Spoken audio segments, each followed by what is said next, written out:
Hello guys, ciao, ahoy, dobre den. Dito naman tayo sa ating first ever Filipinski Barrio Festa by our Philippine Embassy. So ngayon, nakamit na naman tayo ng panibagong Pinoy na ating interview. Hey, ano pong pangalan nila? Jack po, Jack. Jack, ano pong company nila sa Alsa. Alsa? Ilan taon na po kayo dito sa Czech Republic? Magpa 4 years na po sa February next year. Aba, 4 years. So, kamusta naman po ang ating trabaho? Yung work, goods naman din po. Kamusta naman ang trabaho natin sa Alsa?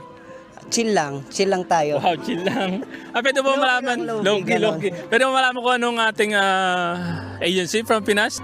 Agency ko po sa Pinas ay ABA. So, kamusta naman po ang ating experience dito sa first ever event ng ating Philippine Embassy?